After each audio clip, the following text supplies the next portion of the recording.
Quand j'étais ado, j'étais pas super bien dans ma peau. J'étais pas très bon à l'école.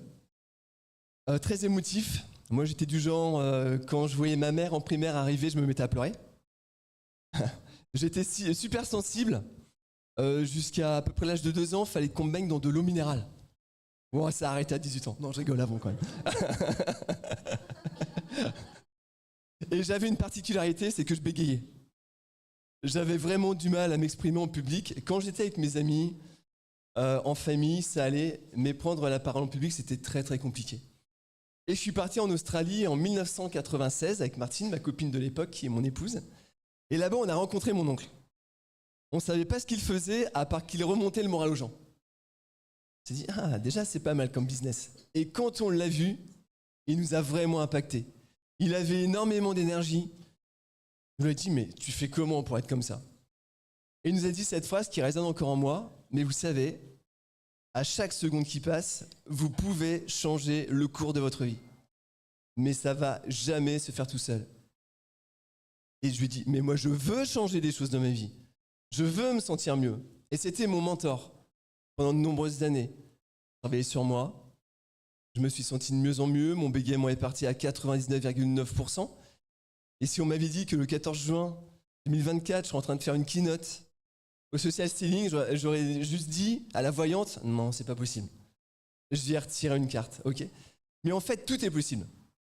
Partez du principe, moi je pars vraiment de ce principe-là, que tout est possible, mais que rien ne va jamais arriver tout seul. Ok? Et quand j'ai commencé à communiquer sur le réseau, moi j'ai créé ma boîte en 2016, et j'y connaissais rien du tout à l'entrepreneuriat. J'ai créé une première boîte en 2009 qui n'a pas marché, une autre en 2012 qui n'a pas marché, parce que j'avais aucun code de l'entrepreneuriat. Moi, je restais chez moi et je pensais que les clients allaient venir chez moi. Ah, vous aussi, c'est ça, hein? Mais c'est pas comme ça que ça se passe des fois quand même.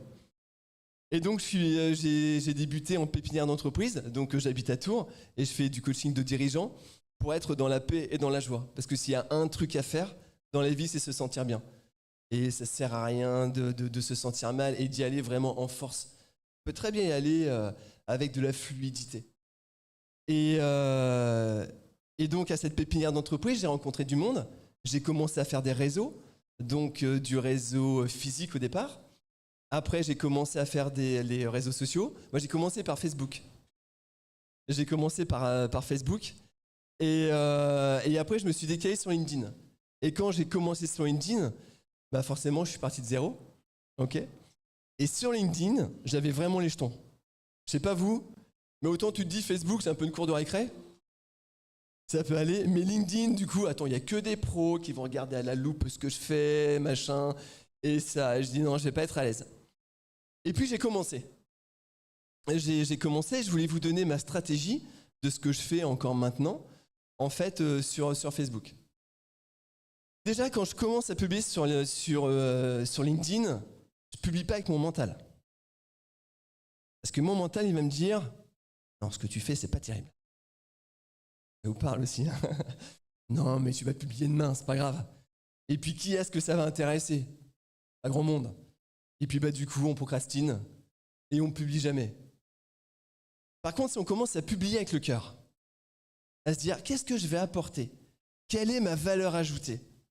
Pourquoi est-ce que mon post, il pourrait intéresser des personnes?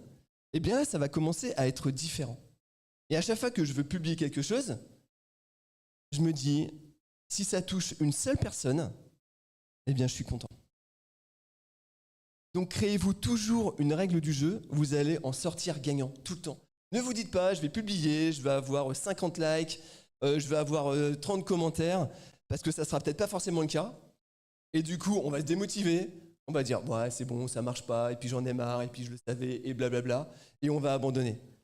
Donc le but, c'est de ne jamais abandonner, jamais vous commencez à faire quelque chose, eh bien, ayez un pourquoi puissant, on en a parlé ce matin, et après, en fait, vous réfléchissez plus. Le cœur, il n'a pas besoin de réfléchir. Le cœur, il va directement passer à l'action. Directement. Et ça comment dirais-je, ça va vraiment vous aider à publier. Moi, je publie tous les jours depuis à peu près plus d'1 an. Et en fait, j'ai envie de vous dire que c'est pas compliqué.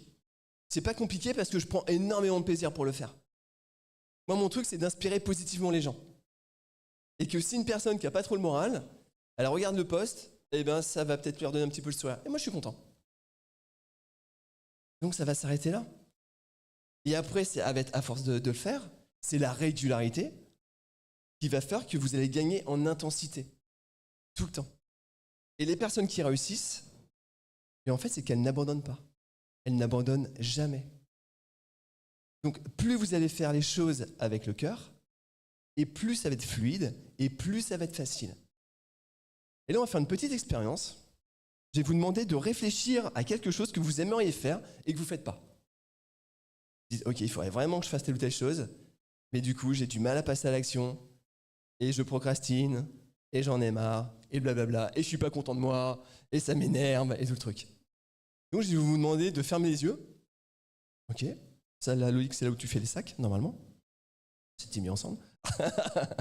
Vous allez fermer les yeux, vous allez penser à votre question, mais pas avec le mental.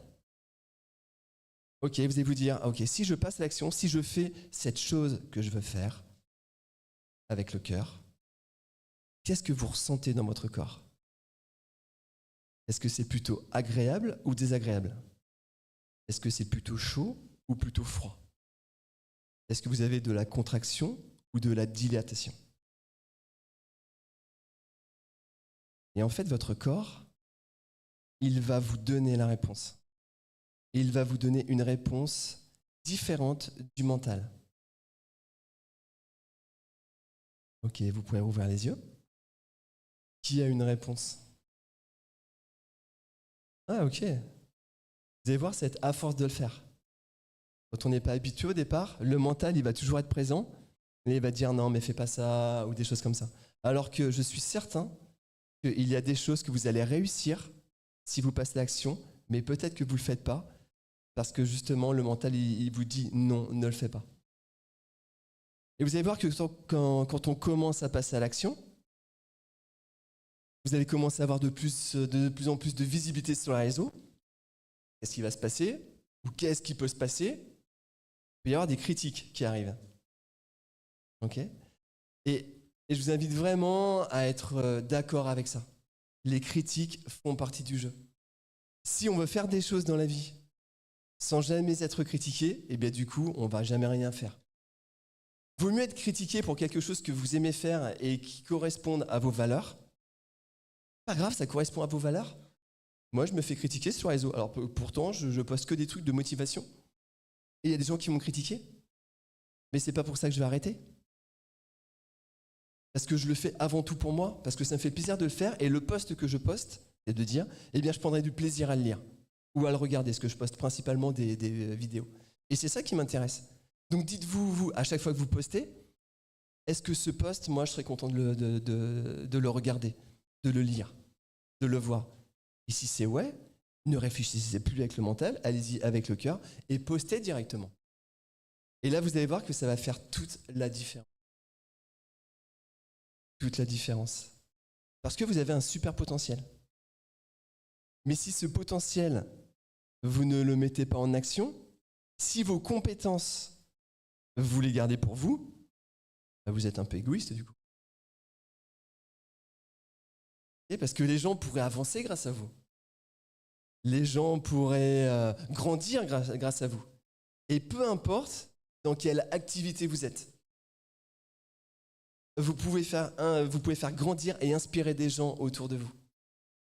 Et pour ça, on a besoin de passer à l'action, et que ça soit sur les réseaux sociaux ou les réseaux physiques. Parce que les gens, ils vont être contents de vous voir. Vous allez leur apporter quelque chose. Et là, vous allez créer du réseau. C'est pour ça que plus vous allez avoir confiance en vous-même, plus vous allez croire en vous, et plus ça va être facile en fait. Et moins on va se prendre la tête parce que vous allez vous sentir légitime. Et même si on se trompe. Et après? J'aime bien me poser cette question. Et après, je fais un truc, ça marche pas, et après? Qu'est-ce qui va se passer? Je vais avoir un peu honte, avoir un peu de honte, machin, et après ça passe en fait. Et vous allez être content de vous, et contente de vous. Vous allez vous dire, mais il faut que je le fasse plus souvent. Il faut que je sorte plus souvent, il faut que je poste plus souvent. Si ça a un sens pour vous, bien sûr, ça n'a pas de sens, c'est autre chose. Mais si ça a un sens, si c'est quelque chose vraiment que vous voulez faire, ou si vous êtes en train de changer de job ou vous positionnez sur autre chose, si vraiment c'est important pour vous, votre cœur, lui, il va le ressentir. Moi, j'ai eu plusieurs vies. J'ai été graphiste, après j'ai été commercial. Et là, je fais du coaching depuis 2016 et du développement personnel depuis 1997. Et quand j'ai quitté mon dernier job, je sentais qu'il fallait que je bouge. Je le sentais dans le corps, ça chauffait au niveau du cœur et je le sentais. Mais par contre, mon mental me disait, ouais, c'est risqué quand même. Si tu te plantes et si ça marche pas et blablabla. Et j'aurais pu rester là-dessus. Et je pourrais y être encore. Mais j'ai pas voulu m'arrêter là-dessus. Parce que l'échec, on sait tous, on le voit sur les réseaux, fait partie de la réussite. Plus on va échouer, plus on va réussir. Moi, j'ai échoué plein de trucs dans ma vie et je vais encore échouer des choses. Ça fait partie du jeu, mais c'est pas grave finalement. Vous savez, ce qui est important, c'est pas ce que l'on vit, c'est l'interprétation que l'on fait de ce que l'on vit. Et là, ça change tout. Parce qu'on peut très bien vivre un truc qui peut être considéré comme une galère, mais nous, ne pas le vivre comme une galère. Et il n'y a aucune règle par rapport à ça. Et c'est pas parce que la société nous dit que tu devrais agir comme ça s'il se passe ça dans ta vie que c'est juste. Plus vous allez être dans le cœur, plus vous êtes en conscience de ce que vous faites, plus votre vie, elle sera juste. Parce que le burn-out, il n'arrive pas parce qu'on travaille beaucoup. Ok, je pense qu'on est nombreux à passer beaucoup d'heures au boulot ici, dans notre entreprise. Mais en fait, les burn-out, ils arrivent parce que ce que l'on fait n'a pas de sens. Ça n'a pas de sens en fait. C'est quelque chose qui nous prend énormément d'énergie, mais il n'y a rien qui va nous redonner d'énergie au retour. Et on ne va pas se sentir bien. C'est pour ça que c'est important de faire du sport. C'est pour ça que c'est important de prendre du temps pour soi. De méditer aussi, de s'arrêter sur soi et de prendre du temps. Parce que si on est toujours à fond la caisse, en fait, on va s'oublier. Et si nous, on s'oublie, vous savez ce qui va se passer? Les autres vont nous oublier. Et c'est loin d'être égoïste de s'occuper de soi. Au contraire. Autrefois, il y a une chef d'entreprise qui vient me voir et qui me dit j'ai vraiment du mal à recruter. C'est vrai qu'en ce moment, c'est un peu compliqué à recruter. Et j'ai recruté une personne. Elle était vraiment motivée. Et là, au bout de 6 mois, cette personne, elle n'est plus motivée. Et je dis mais comment ça se fait? Elle me dit je sais pas. Et puis elle s'énerve et tout. Je dis ok. Mais qu'est-ce que tu pourrais faire dès maintenant? Parce que si cette personne est démotivée, c'est qu'elle a vécu des choses qui l'ont démotivée. Et peut-être qu'elle n'a pas eu assez de considération, peut-être qu'elle n'a pas été assez entendue, peut-être qu'elle n'a pas été assez accompagnée. C'est pas pour se culpabiliser, mais c'est juste pour avancer dans la vie. Et pour nous, envers nous-mêmes, c'est exactement pareil. Si on s'oublie, si on ne se considère pas, si on ne fait pas de l'automotivation, eh bien notre énergie, elle va baisser. Et l'énergie est la base de la réussite. C'est vraiment la base. On a besoin d'avoir de l'énergie. Donc ce que je vous invite à faire, c'est à prendre du temps pour vous, à vous considérer, à vous dire que vous avez un énorme potentiel. Et surtout ce potentiel, à vous en servir. À impacter, inspirer les gens autour de vous. Parce que est-ce que c'est pas ça le but de la vie, faire grandir les gens autour de nous? Merci à vous.